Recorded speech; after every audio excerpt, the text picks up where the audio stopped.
Ọbásanjọ́ ń sọ fún MKO ọjọ́ náà, Ọbásanjọ́ náà máa gbọ́ tí kìíní bá spread wípé kí MKO má ti sọ anything o,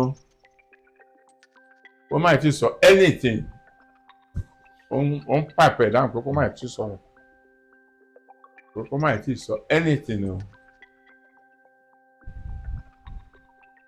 láì mọ̀ pé bàbá Ọbásanjọ́ gan wà nú ẹni tọ́jọ́ ṣe ètò yẹn. Nígbà tó máa fi di alẹ́ ẹjọ́ yẹn, torí mi ò ní lélẹ́kọ̀ọ́, máa ń wá bàdàn wá sùn, tó máa fi di alẹ́ ẹjọ́ yẹn, evening times máa ń wá, evening newspaper máa ń gbà yẹn, tí evening newspaper máa gbé, la gbọ́ tí bàbá lálẹ́ ẹjọ́ yẹn kan náà, la gbọ́ pé bàbá Ọbásanjọ́ sọ pé Abiola is not a messiah.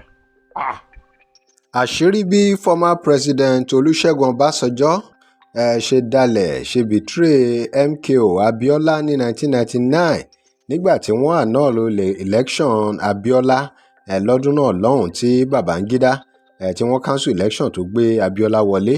Alhaji Sufiana Kazeem wọ́n ti ṣàlàyé o lẹ́kùnrẹ́rẹ́ ìbáṣepọ̀ tó tiẹ̀ dánmọ́rán gan tó wà láàrin MKO Abiola àti bàbá Ọbásanjọ́, ṣùgbọ́n ìyàlẹ́nu ló jẹ́ wípé nígbà tí wọ́n máa cancel election, ohun tí bàbá Ọbásanjọ́ ṣe gbọ́ lẹ́nu Alhaji Kazeem, ó jẹ́ ọ̀rọ̀ tó yani lẹ́nu, ọ̀rọ̀ tó jẹ́ wípé téèyàn bá gbọ́ èèyàn á kọ wípé ṣé Yorùbá, ìgbà wo ni Yorùbá máa tó fọwọ́sowọ́pọ̀ láti dé ilẹ̀ ìlérí? Kí ló dé tó jẹ́ pé ọmọ Yorùbá náà ló ń dìtẹ̀ ọmọ Yorùbá? Ẹ já gbọ́rọ̀ àṣírí yìí o lórí role tí bàbá Ọbásanjọ́ play nínú gbogbo annulment 1999 election tó gbé Abiola wọlé.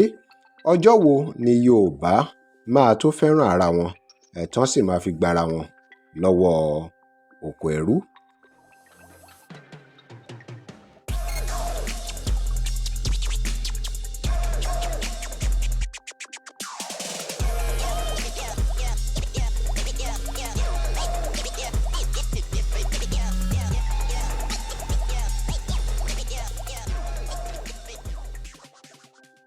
To DIGINAIJA, remember to like, share and follow us. Ẹ já gbọ́ ohun tí Alhaji Kazeem sọ, ohun tó jẹ́ Alhaji Kazeem jẹ́, ẹ já gbọ́ ohun tí Alhaji Kazeem tí wọ́n sọ. Alhaji Kazeem jẹ́ òpónà gbòǹgbò nínú àwọn amúgbálẹ́gbẹ̀ẹ́ MKO Abiola nígbà náà lọ́hùn. Ẹ já gbọ́ ọ̀rọ̀ lẹ́nu wọn. Alẹ́ ẹjọ́ tán àná election yìí mo wà ń bàdàn, alẹ́ ìdímọ̀rìn 24/7 lè fi rìn, ti bọ́ sọ́nà ní àti nǹkan bíi 4:35 ti délé ẹ̀.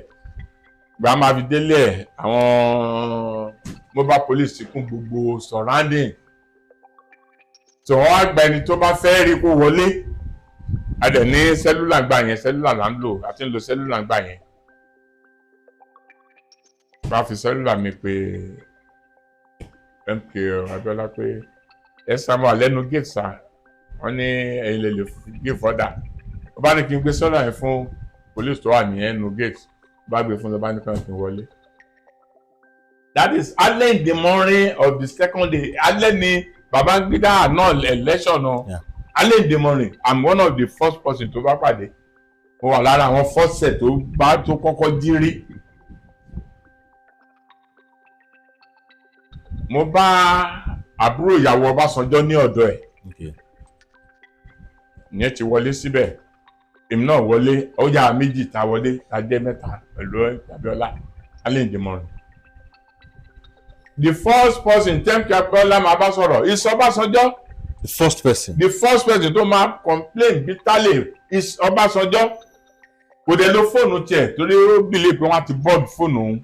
Sẹ́lúlà tèmi ní MKO gbà. Ló fi bá bàbá Ọbásanjọ́ sọ̀rọ̀. Kẹ́ni náà ń pe àbúrò ìyàwó Ọbásanjọ́ yẹn, ó wà láyé, òun náà wà lára àwọn, ó dà pé ó wà lára àwọn director kan nínú parasita Ọbásanjọ́, bóyá àti ti Jonathan, ó tẹ̀ gbọ́ pé ó ní problem báyìí.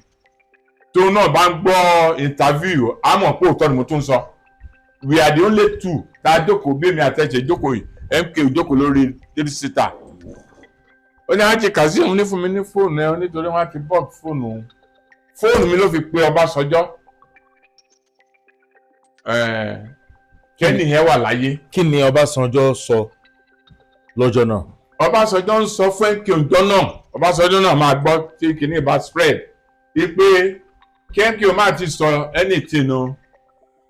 tó òun lẹ́ ń gbọ́ yẹn o òun lẹ́ ń gbọ́ lẹ́nu Alhaji Kazeem ọ̀rọ̀ betrayal tó ṣẹlẹ̀ láàrin bàbá Ọbásanjọ́ àti MKO Abiola. gẹ́gẹ́ bàbá ẹ̀ ṣe sọ wípé bàbá Ọbásanjọ́ gan wà láàrin àwọn tó ṣètò yẹn nípa annulment yẹn. bàbá Ọbásanjọ́ gan wà nù ẹ̀. ó lágbára, ẹ gbọ́ síwájú sí i.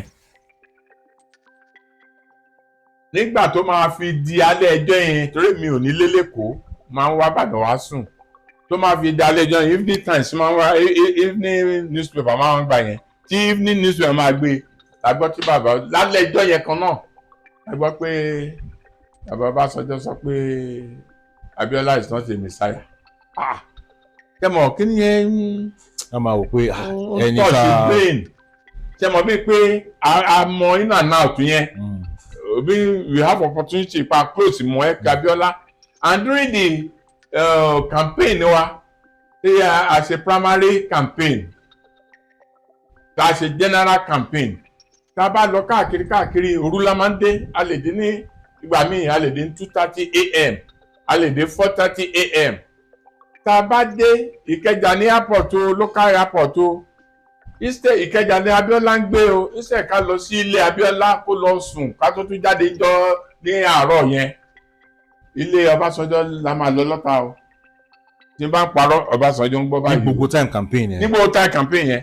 náà máa kọ́kọ́ lọ. tá a bá ti gbọ́ jáde sọ̀kalẹ̀ nínú plane ní 4:30 a.m.